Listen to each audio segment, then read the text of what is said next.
اچھا، آپ نے حضرت بہلول دانا کا نام سنا ہے؟ جنہوں نے سنا ہے سر ہلاؤ۔ حضرت بہلول دانا آل محمد، عالم آل محمد۔ میں ایسی بات آپ کو سنانے چلا ہوں، خدا کی قسم میں کبھی آئندہ ادھر آؤں یا نہ آؤں اس علاقے میں، لیکن یہ بات آپ کو زندگی بھر یاد رہے گی جو میں سنانے چلا ہوں، اور اس سے آپ زندگی بھر استفادہ کرتے رہیں گے اگر آپ نے اخلاص اور محبت کے ساتھ سماعت فرما لیا۔ حضرت بہلول دانا بازار کے چوک میں بیٹھے ہیں اور لگ رہا ہے کہ کسی سے باتیں کر رہے ہیں، ہاتھ ہلا ہلا کے باتیں کر رہے ہیں۔ لوگ جمع ہو گئے تماشائی، ان تماشائیوں میں ایک عارف شخص بھی تھا جو جانتا تھا یہ دیوانہ نہیں، یہ دانا آل محمد ہے۔ حیدری وہ آگے بڑھا، اس نے پوچھا کہ حضرت آپ کس سے باتیں کر رہے ہیں؟ ایک ایک لفظ انتہائی قیمتی، آپ کس سے باتیں کر رہے ہیں؟ کہا میں اپنے خالق و مالک سے محو گفتگو ہوں۔ یار بولو اگر سمجھ آئے میری بات، میں اپنے خالق و مالک سے باتیں کر رہا ہوں، اس میں تعجب کی کوئی بات نہیں۔ آپ بھی جتنے احباب بیٹھے ہیں، آپ اپنے خدا سے دن میں 5 مرتبہ گفتگو کرتے ہیں یا نہیں؟ نماز کیا ہے؟ بندے کی اللہ سے گفتگو کا نام نماز ہے۔ مولا امیر فرماتے ہیں جب کبھی، توجہ مولا امیر کا جملہ فرماتے ہیں، جب کبھی علی کا دل چاہتا ہے کہ علی اللہ سے باتیں کرے تو علی نماز پڑھتا ہے، اور جب کبھی علی کا دل چاہتا ہے کہ میرا مالک مجھ سے ہم کلام ہو جائے تو علی تلاوت قرآن کرتا ہے۔ نماز کیا ہے؟ بندے کی مالک سے گفتگو کا نام نماز ہے، اور قرآن کیا ہے؟ خدا کی مخلوق کے ساتھ گفتگو کا نام قرآن ہے۔ کہا میں مالک سے محو گفتگو ہوں۔ اس عارف شخص نے پوچھا کہ موضوع گفتگو کیا ہے، کس موضوع پہ بات ہو رہی ہے؟ تو حضرت بہلول فرماتے ہیں موضوع گفتگو یہ ہے کہ کوشش کر رہا ہوں کہ اللہ اور بندوں کے درمیان صلح کرا دوں۔ نہیں آپ غور ہی نہیں فرما رہے۔ ایک نعرہ مل کے حیدری، جو مجلس سمجھنے آیا ہے میں اس کے لیے پیغام دے، شاباش۔ ایک نعرہ مل کے عبادت کرے سارے حیدری۔ کہا میں اپنے خالق و مالک سے گفتگو کر رہا ہوں۔ موضوع گفتگو کیا ہے؟ کہا کوشش کر رہا ہوں کہ اللہ اور بندوں کے درمیان صلح ہو جائے۔ حضرت بہلول نے جب یہ فرمایا تو عارف شخص پوچھتا ہے کہ حضرت پھر بات کہاں تک پہنچی ہے؟ حضرت بہلول فرماتے ہیں کہ معاملہ یہاں تک پہنچ گیا ہے کہ اللہ مان گیا ہے۔ شاباش سارے حیدری، خدا وہ سری الرضا ہے میرے بھائیو، جلدی مان جانے والی ذات۔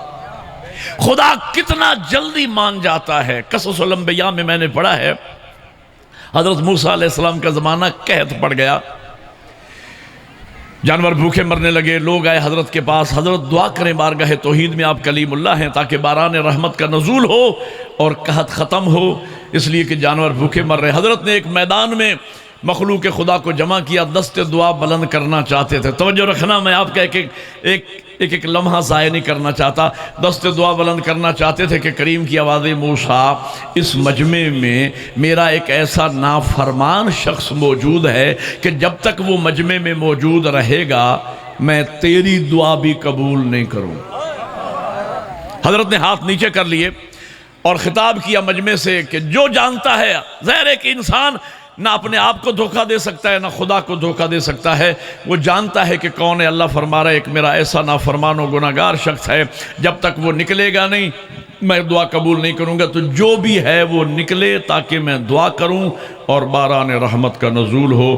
یہ اعلان اس گناہگار نے بھی سن لیا۔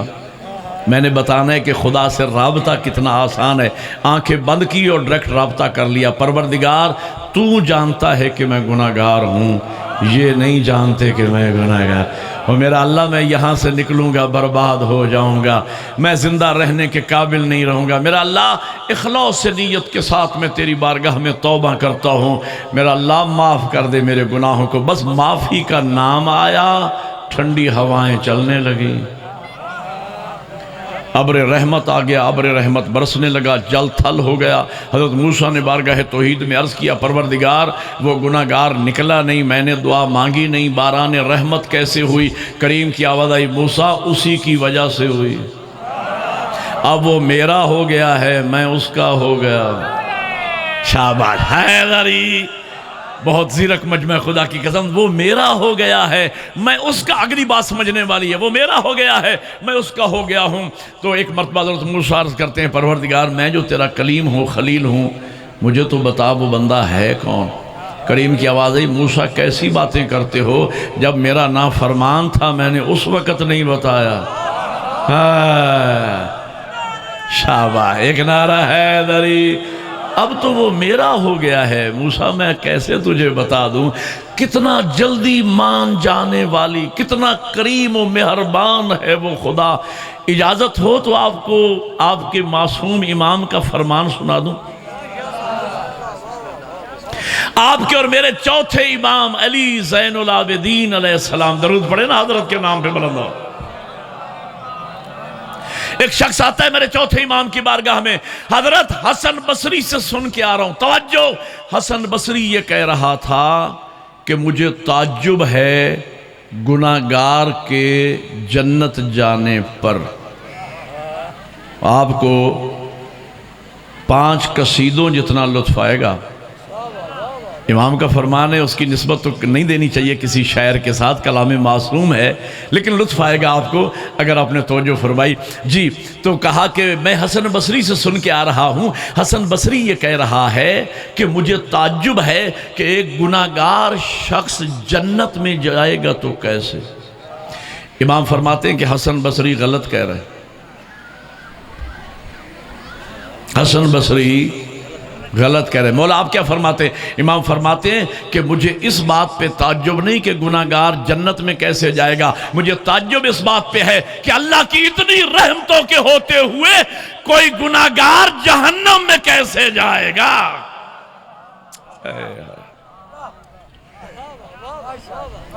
کوئی گناہگار جہنم میں کیسے جائے گا؟ خدا بڑا کریم ہے، وہ بڑا مہربان ہے۔ ایک بات کہوں، نوجوان سر اٹھائیں، دینی طالب علم ہوں، 10-12 سال حوزہ علمیہ میں پڑھا ہے، 16 سال بیٹھ کر تعلیمات قرآن و اہل بیت میں نے بچوں کو پڑھائی ہے۔ میں پوری طالب علمانہ ذمہ داریوں سے بات کر رہا ہوں۔ سر اٹھانا اور جملہ سمجھنا، شاید یہی ایک بات کسی جوان کی زندگی بدل دے۔ مجلس میں بولنا اتنا ضروری نہیں جتنا مجلس کو سمجھنا ضروری ہے۔ ہاں، یہ مجلس سمجھنے سے تعلق رکھتی ہے۔ آپ بول بھی رہے ہیں، نعرے بھی لگا رہے ہیں، میں مطمئن ہوں آپ پہ، ذوق سماعت پہ، لیکن بات کو سمجھ کے جانا میں کہنا کیا چاہ رہا ہوں۔ او بھائیو، یہ مجلس حسین یہ اوپن یونیورسٹی ہے زہرا کے بیٹے کی، نہیں توجہ فرمائی آپ نے؟ اچھا، یہ فقط یونیورسٹی ہی نہیں ہے، یہ پرائمری سکول بھی ہے، یہ ہائی سکول بھی ہے، یہ کالج بھی ہے، یہ یونیورسٹی بھی ہے۔ پرائمری میں آپ کو چھوٹے بچے ملیں گے، ہائی میں آپ کو لڑکے ملیں گے، کالج میں آپ کو نوجوان ملیں گے، یونیورسٹیز میں آپ کو جوان ملیں گے۔ جہاں گرلز کیمپس ہیں وہاں بوائز نہیں ہوتے، جہاں بوائز ہوتے ہیں وہاں گرلز نہیں ہوتی۔ یہ کیسا تعلیمی ادارہ ہے کربلا والوں کا کہ جہاں آپ کو پرائمری کا بچہ بھی ملے گا، 90 سال کا بوڑھا بھی ملے گا۔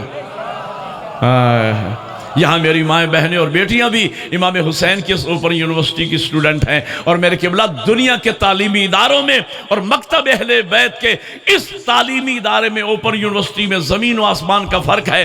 دنیا کے تعلیمی اداروں میں آپ جائیں، پہلے بھاری بھرکم فیسیں ادا کریں، پھر جا کے کسب فیض کریں، علم حاصل کریں۔ یہ کیسا کریموں کا ادارہ ہے، یہاں آئیں علم بھی لے جائیں، ثواب بھی لے جائیں، جاتے ہوئے نیاز بھی لے جائیں۔